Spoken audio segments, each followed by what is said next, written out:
Halo football lovers, berjumpa lagi dan lagi dengan Kakak Spasi. Kali ini Kakak sudah menyiapkan berita terupdate seputar dunia sepak bola dalam segmen Spasi Tonight. Selamat menyaksikan.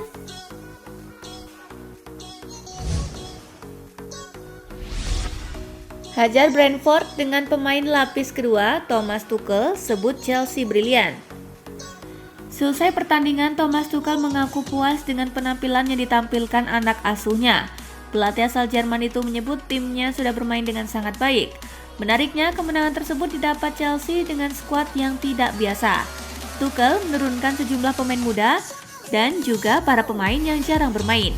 Ini adalah penampilan yang brilian dan hasil yang brilian. Mereka menunjukkan mentalitas yang hebat. Kemenangan ini adalah hasil yang brilian mengingat kondisi saat ini, susunan pemain dan situasinya, kata Tuchel di situs resmi klub.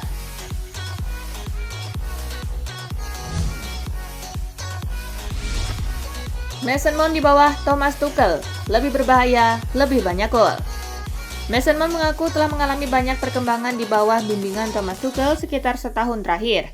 Mount mengakui ada perubahan peran dan gaya bermainnya di lapangan dalam setahun terakhir. Dahulu dia fokus bermain di tengah, sekarang mendapatkan kebebasan untuk naik ke depan dan lebih aktif membantu para penyerang. Statistik juga membuktikan bahwa Mount lebih banyak membuat sentuhan di kotak penalti lawan. Dia juga bisa menciptakan lebih banyak tembakan, artinya akan ada lebih banyak gol.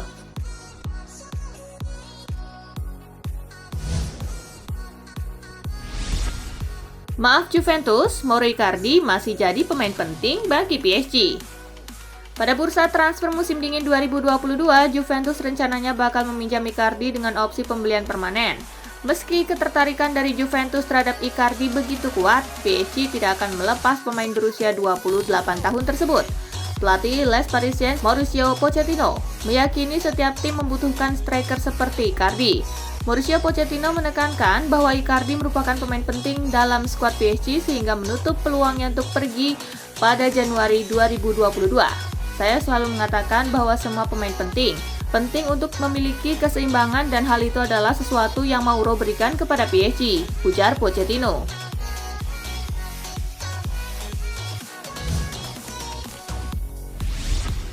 Arsenal diklaim bisa meniru Class of 92 Manchester United.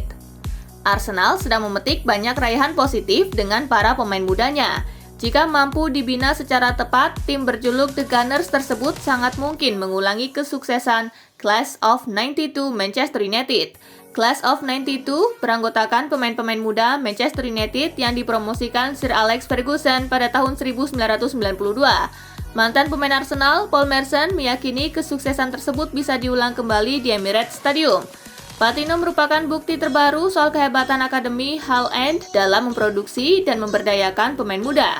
Ini mengingatkan publik pada Class of 92 yang dulu membantu Manchester United meraih beragam kesuksesan.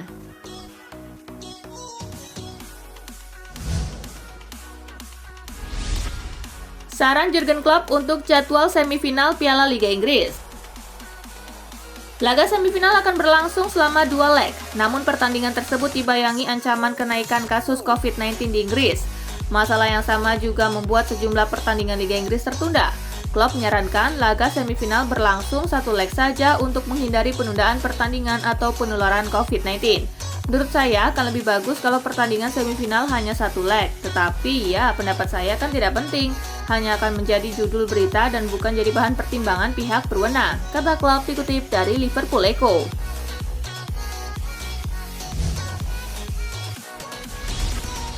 Pioli peringatkan Inter.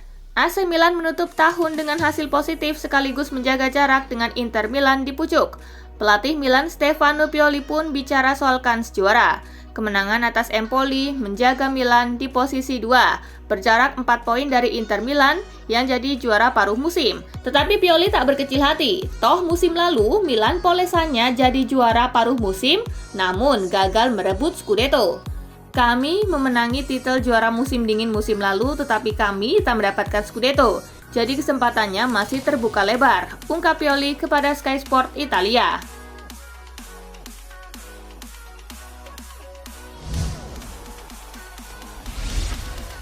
Geger Simeone versus Suarez, Atletico Madrid krisis. Akhir pekan lalu, saat Atletico takluk 1-2 dari Sevilla, Suarez ditarik keluar oleh Simeone di pertengahan babak kedua ketika skor masih terkunci 1-1. Suarez tampak kesal dan mengomel tidak jelas karena ditarik. Sikap inilah yang mengindikasikan adanya masalah antara sang striker dengan pelatih. Menariknya, Simeone sendiri tidak mau bicara banyak soal insiden tersebut. Dia justru mengakui bahwa tim Atletico sedang bermasalah. Kondisi ruang ganti mereka tidak ideal. Para pemain bersitegang karena kesalahan-kesalahan dalam pertandingan. Simeone harus segera memperbaiki masalah ini jika ingin membawa Atletico kembali bersaing di papan atas.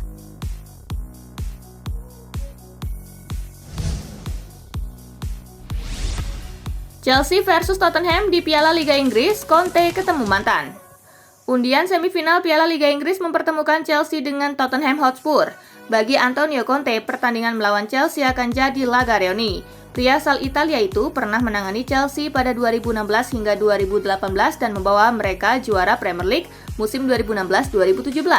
Tentu ini akan menyenangkan buat saya. Saya menghabiskan 2 tahun yang luar biasa bersama Chelsea dan saya sangat menikmatinya. Tetapi sekarang, saya manajer Tottenham dan saya siap memberi segalanya untuk klub ini, ujar Conte seperti dilansir Guardian.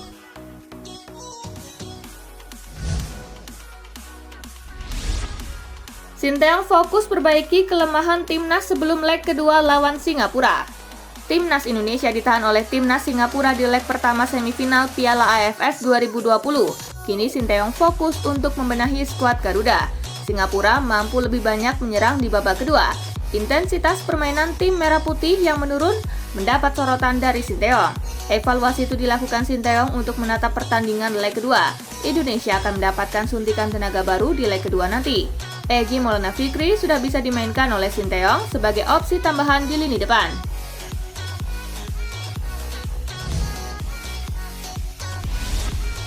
Indonesia dikritik karena main kasar, Sinteyong membela.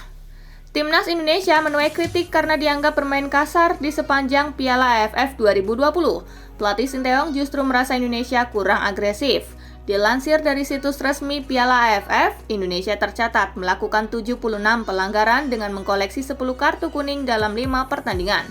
Saya kira kami tidak seagresif itu dalam permainan kami. Faktanya, salah satu dari banyak hal yang saya pelajari dari sepak bola Asia Tenggara ketika saya pertama kali melatih Indonesia adalah para pemain justru tidak bermain cukup agresif, ujar Sinteyong kepada ESPN.